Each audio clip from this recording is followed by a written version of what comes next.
ओम नमः शिवाय। हे बाबा धवळेश्वर बाळालिंग महाप्रभु दीपम ज्योति परम ब्रह्म दीपम ज्योति जनार्दन दीपा हरतु मे पाप पूजा दीप नमस्तुते। आहे धवळेश्वर बाळालिंग महाप्रभु संसार सुखी रखंतु।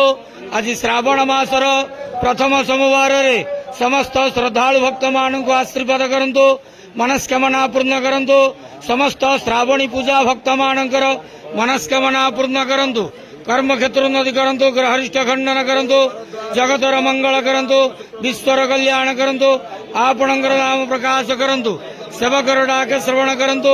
समस्त गुआवसा भक्त मानकर मनस्कामना पूर्ण करंतु। बाबा धवळेश्वराय बाळालिंगाय नमः।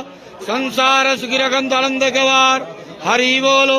आज श्रावण मासर प्रथम सोमवार रे समस्त श्रद्धालु भक्त मान को आशीर्वाद करंतु आनंद गवार हरि बोल।